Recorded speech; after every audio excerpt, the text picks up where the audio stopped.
ಅಲ್ಲ ಮಗ, ಹೋದ ಸರಿ ಗೌರ್ಮೆಂಟ್ ಶಾಲೆ ಓದಿದೀಯ, ಈ ಸರಿ ಏನು ಕಾರ್ಪೆಂಟ್ರ್ ವರ್ಲ್ಡ್ ಅಂತಾರಲ್ಲ, ಅಮ್ಮ ಅದು ಕಾರ್ಪೆಂಟ್ರ್ ವರ್ಲ್ಡ್ ಅಲ್ಲ, ಕಾಂಪಿಟೇಟಿವ್ ವರ್ಲ್ಡ್. ಅದೇನೋ ಒಂದು ಇಂಗ್ಲೀಷರ ಚೆನ್ನಾಗಿ ಓದ್ ಮಗ.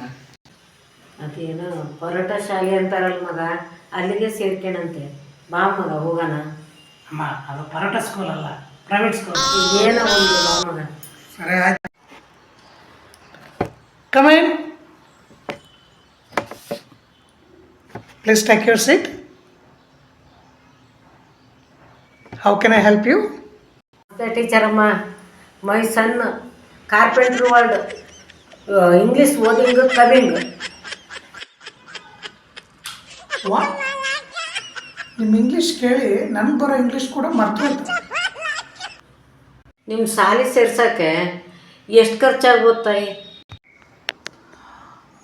ನೋಡಿ, ಇದು ಬೇರೆ ಸ್ಕೂಲ್ಗಳ ಥರ ಅಲ್ಲ. ಇದು ತುಂಬಾ ಡಿಫ್ರೆಂಟು, ತುಂಬ ಸ್ಟ್ಯಾಂಡರ್ಡ್ ಸ್ಕೂಲ್. ಓಕೆ, ಇಲ್ಲಿ ಅಡ್ಮಿಷನ್ಗೆ ಅಂತ 15,000 ಮಾತ್ರ ಕಟ್ಟಿಸ್ಕೊತೀವಿ. ಅದು ಬಿಟ್ಟು ಬೇರೆ ಕಾಂಪಿಟೇಟಿವ್ ಎಕ್ಸಾಮ್ಸ್ ಇರುತ್ತೆ, ಕಲ್ಚರಲ್ ಆ್ಯಕ್ಟಿವಿಟೀಸ್ ಇರುತ್ತೆ, ಆಮೇಲೆ books, exam fees, tuition fee, ಹಾಗೆ ವರ್ಷಕ್ಕೊಂದ್ಸರಿ ಟೂರ್ ಇರುತ್ತೆ. ಸೊ ಇದಕ್ಕೆಲ್ಲ ಸೇರಿ 150,000. ಸೊ ಎಲ್ಲ ಸೇರಿ ಆಲ್ಮೋಸ್ಟ್ ನಿಮಗೆ ತುಂಬಾ ಕಡಿಮೆ, 1.5 ಲಕ್ಷ ಆಗ್ಬೋದು, 1.5 lakh ಆಗ್ಬೋದು. ಸೊ ಇದೆಲ್ಲ ನಿಮ್ಮ ಮಗನಿಗೋಸ್ಕರನೇ ತಾನೆ, ನಿಮ್ಮ ಮಗ ಚೆನ್ನಾಗಿ ಓದ್ಬೇಕು ತಾನೆ. ಟ್ಯೂಷನ್ ಫೀಸು ಅಂದಲ್ಲ, ಮತ್ತು ಬೇರೆ ಟ್ಯೂಷನಿಗೆ ಕಳ್ಸೋಣ. ಯಾಕೆ ನಿಮ್ಮ ಶಾಲೆಗೆ ಸರಿಯಾಗಿ ಓದಿಸಲ್ವಾ? ಅವಾಗ ಓಸಿ ಕಡಿಮೆ ಮಾಡ್ಕೇಳವ. ಏನೋ ನನ್ನ ಮಗ ಸಂದ ಓದಿದ್ರೆ ಸಾಕು. ನೋಡಿಮ್ಮ, ಇದು ಸ್ಟ್ಯಾಂಡರ್ಡ್ ಸ್ಕೂಲು, ಇಲ್ಲೆಲ್ಲ ಅದೇ ಥರ ಇರುತ್ತೆ ಫೀಸು, ಕಡಿಮೆ ಮಾಡ್ಕೊಳಕ್ಕಾಗಲ್ಲಮ್ಮ. ನೀವು ಒಪ್ಪೋದಾದರೆ ನಾನು ಅಡ್ಮಿಷನ್ ಮಾಡಿಸ್ಕೊತೀನಿ, ಇಲ್ಲಾಂದರೆ ತುಂಬ ಜನ ಕಾಯ್ತಾ ಇದ್ದಾರೆ ಅಡ್ಮಿಷನ್ಸ್ಗೆ, ನೀವಿನ್ನು ಹೊಡ್ಬೋದಮ್ಮ. ಅಲ್ಲ ಕಣವ, ಹಂಗಾರೆ ಬಡವ್ರ ಮಕ್ಕಳು ಪರೋಟ ಶಾಲೆಗೆ ಓದೋಕ್ಕಿಲ್ವಾ? ಅಮ್ಮ ಅದು ಪರೋಟ ಸ್ಕೂಲ್ ಅಲ್ಲ, ಪ್ರೈವೇಟ್ ಸ್ಕೂಲು. ಏನೋ ಒಂದು ಕಣವಾಗ, ಸುಮ್ಮನಿರ.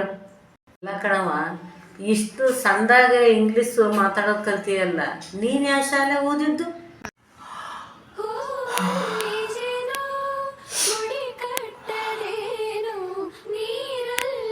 ಅದು ನಾನು ಕೂಡ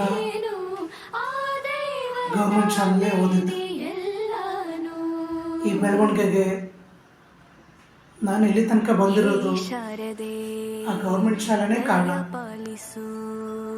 ಆ ಗೌರ್ಮೆಂಟ್ ಶಾಲೆನ, ಅಲ್ಲಿ ಶಿಕ್ಷಕರನ್ನ ತುಂಬ ಮಿಸ್ ಮಾಡ್ಕೋತೀನಿ.